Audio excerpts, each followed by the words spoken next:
संस्कारधानी जबलपुर में आज गीता जयंती और मोक्षदा एकादशी के अवसर पर पंचकुंडीय गीता हवनात्मक महायज्ञ, संकीर्तन, प्रवचन, गीता पाठ, प्रार्थना और प्रसाद वितरण का आयोजन किया गया।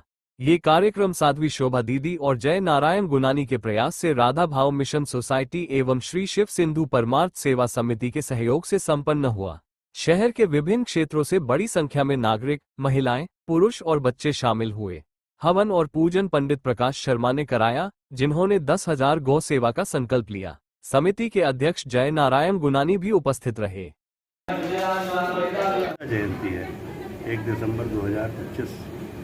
गीता जयंती का यहाँ पर श्री शिव सिंधु परमार्थ सेवा समिति के सहयोग से यहाँ गौ सेवा का कार्यक्रम चालू किया गया है। आज से सहयोगी हमारी सेवा समिति है और गौ सेवा भगवान कृष्ण ने स्वयं अपने मुख से गौ सेवा में सब कुछ बता दिया है।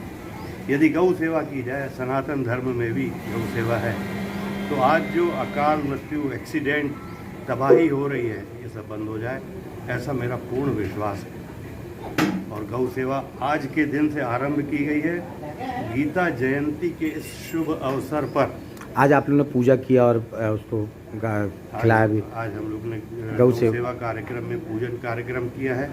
गौ सेवा के लिए जो कुछ बन पड़ा और सभी प्रतिभागी, ये हमारी दीदी हैं बरेला से, जो कुछ बन पड़ा गौ सेवा। हम जबलपुर रामपुर क्षेत्र के इस राधा कृष्ण मिशन के आश्रम में हैं, जहां हमारी श्री शिव सिंधु परमार्थ सेवा समिति के द्वारा यहाँ की गौशाला में आज मोक्षदा एकादशी गीता जयंती के शुभ अवसर पर हमारी समिति ने इस क्षेत्र के गौशाला में अपना सहयोग प्रदान किया है और यहाँ की समस्त गायों की सेवा का बीड़ा उठाया है।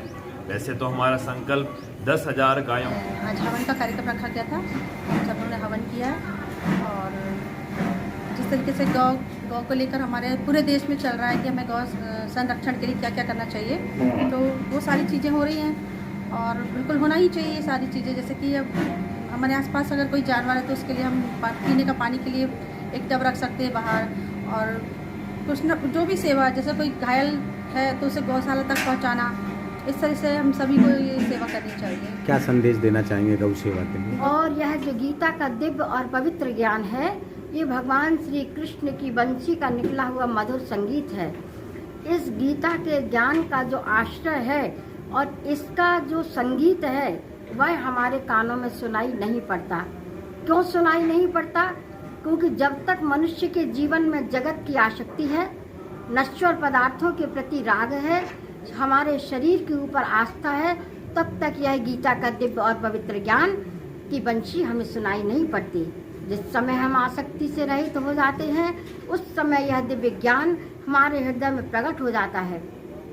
जिस समय गीता का ज्ञान हमारे हृदय में प्रकट होता है, उस समय हमारे जीवन के भोग योग में परिवर्तित हो जाते हैं, हमारे जीवन की चिंता निश्चिंता में परिवर्तित हो जाती है, हमारे जीवन का स्वार्थ परमार्थ में बदल जाता है और हमारे जीवन की मृत्यु अमरता में परिवर्तित हो जाती है। तो प्रति वर्ष यह गीता जयंती का पावन महोत्सव संपूर्ण भगवद गीता का यज्ञ और उसके साथ साथ में भगवान श्री कृष्ण का अवतार जिसके लिए हुआ था, वह थी गौ सेवा। तो उनकी कृपा, उनके आशीर्वाद और उनकी प्रेरणा से जितना भी हम लोगों से गौ सेवा बनती है, सभी भक्त लोग का साथ रहता